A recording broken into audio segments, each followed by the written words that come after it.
میرے محترم بھائیوں، آج کا بیان، آج کی گفتگو کوئی عام نصیحت نہیں بلکہ روح کو جھنجھوڑ دینے والی وہ حقیقت ہے جسے جان کر شاید آپ لوگوں کی آنکھیں نم ہو جائیں، دل کانپ جائے اور چلتے ہوئے قدم رک جائیں، کیونکہ آج میں ان 3 بدبخت لوگوں کا ذکر کرنے جا رہا ہوں، 3 بدقسمت لوگوں کا ذکر کرنے جا رہا ہوں جنہیں قیامت کے دن وہ نبی بھی نہیں دیکھیں گے جو اپنے دشمنوں کے لیے بھی دعا کرتے تھے، جو اپنے دشمنوں کے لیے بھی رحمت بن کر آئے، جو طائف کے پتھروں میں بھی رحمت ڈھونڈتے رہے، جس نبی کے قدموں میں شفاعت کی کنجی ہے، جن کے ہاتھ اٹھیں تو جہنم کے تمام دروازے بند ہوتے نظر آئیں اور جنت کے تمام دروازے کھلتے نظر آئیں، وہ نبی ہر گنہگار کے لیے سفارش کریں گے،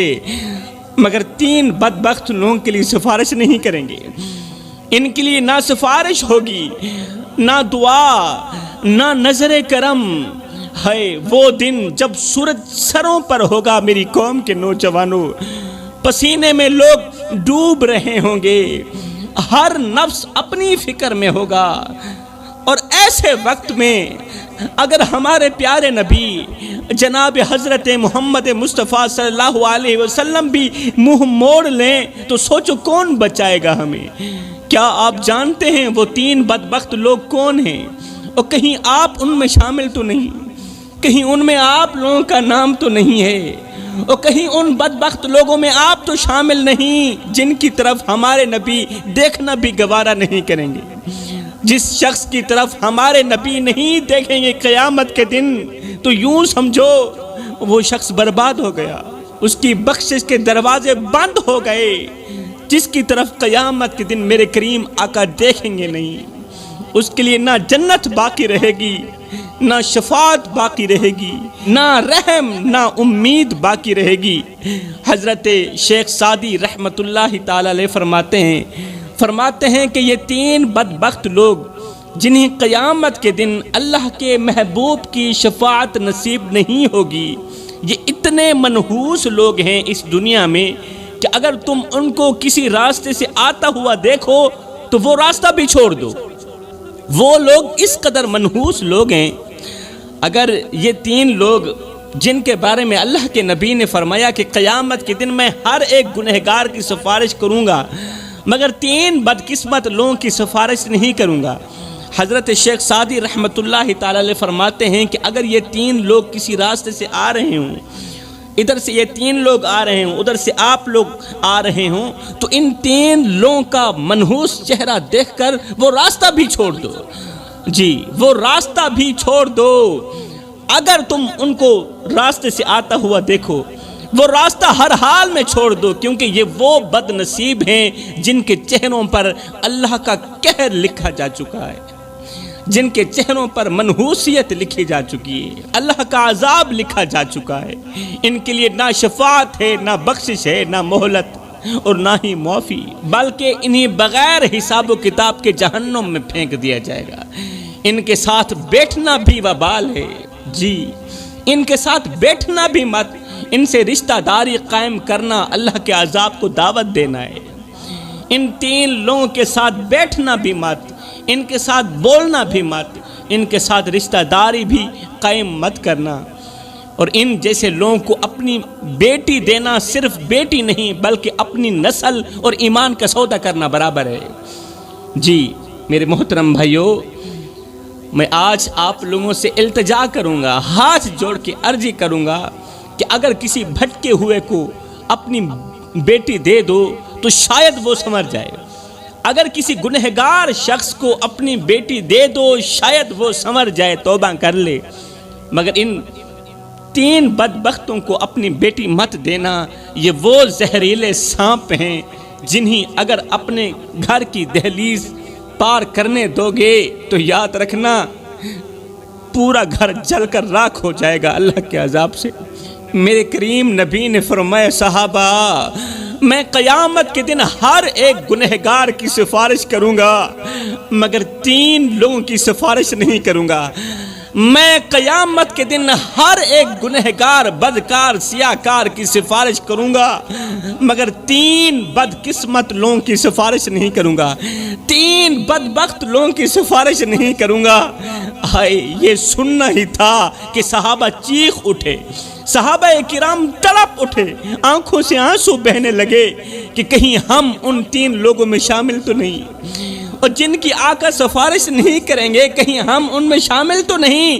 یہ صحابہ کرام کی عاجزی تھی کہ وہ نیکیوں پر بھی ڈرتے تھے، دن رات عبادت کرتے تھے، پھر بھی ڈرتے تھے کہ کہیں رب ناراض نہ ہو جائے، کہیں رب ہم سے خفا نہ ہو جائے۔ میرے نبی نے فرمایا صحابہ 3 بدبخت لوگ ایسے ہیں جن کی قیامت کے دن محمد سفارش نہیں کرے گا، سفارش کرنا تو رہی دور کی بات، محمد ان کی طرف دیکھنا بھی گوارا نہیں کرے گا۔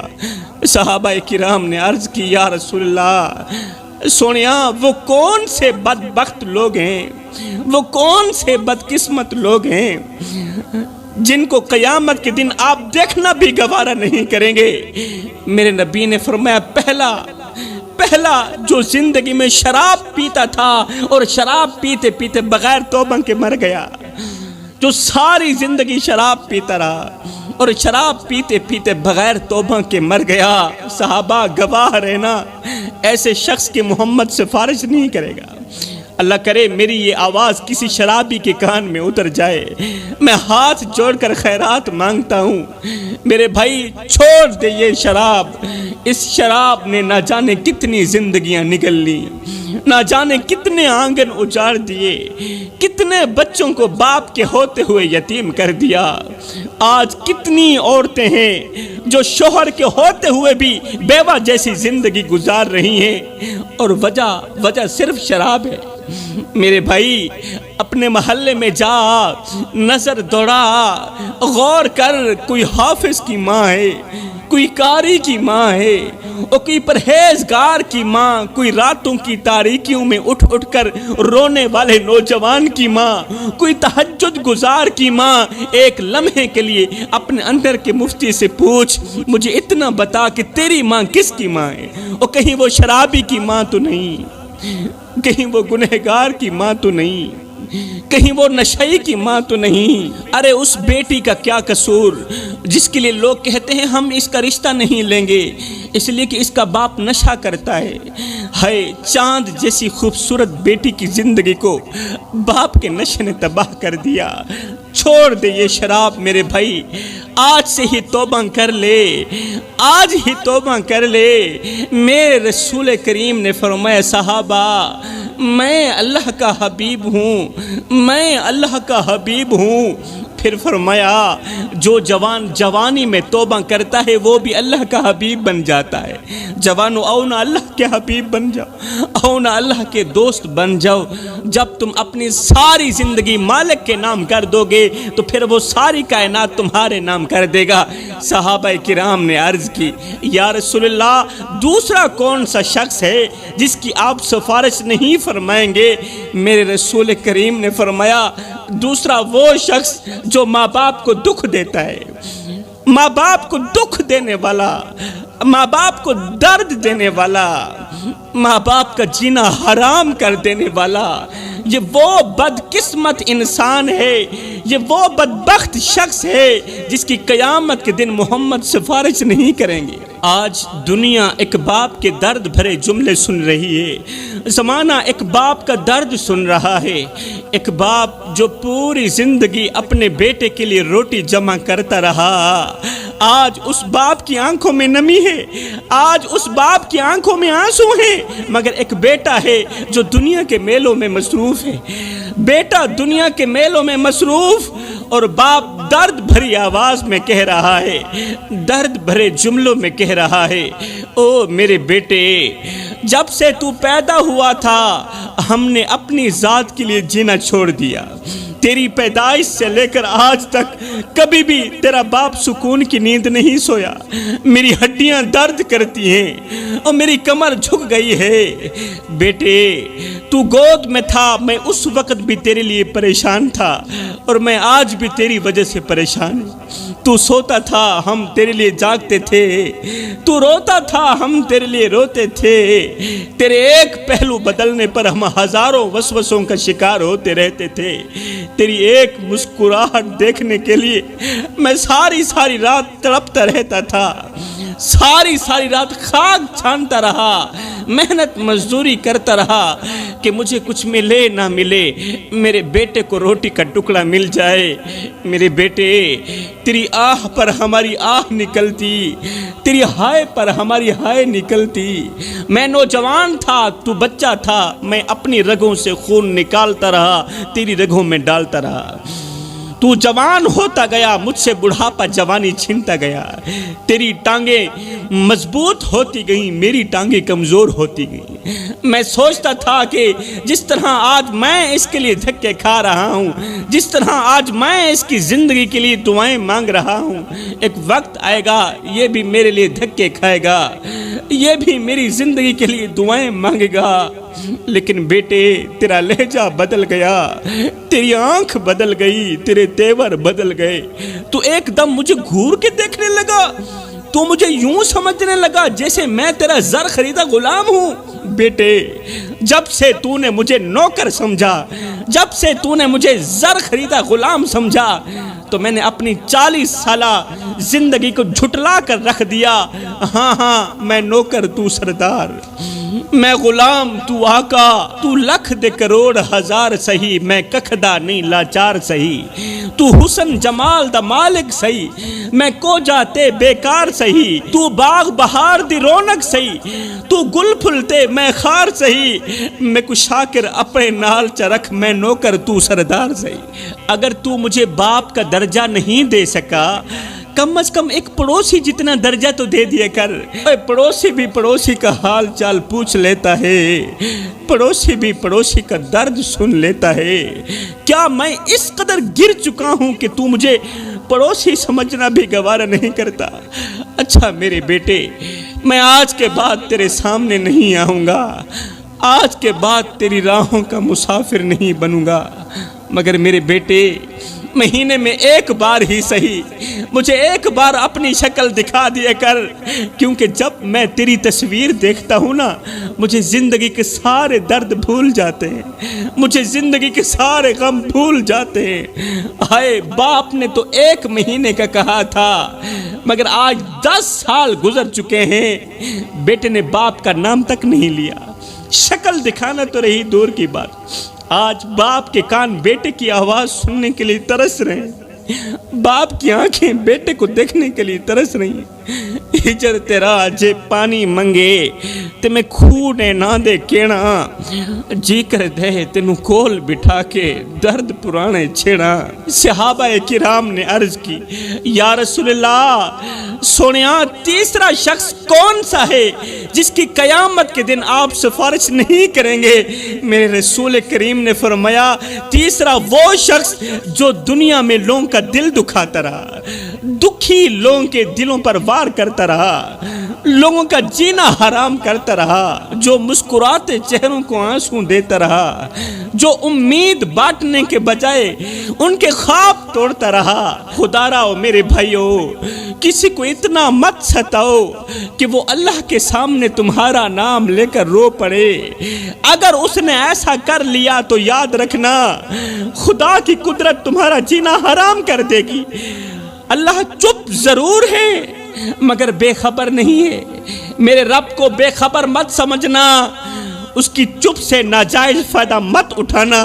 یہ جو دل ہے نا، یہ اللہ کا گھر ہے، اور اللہ کے گھر کو ویران کرنے والے کبھی آباد نہیں رہتے۔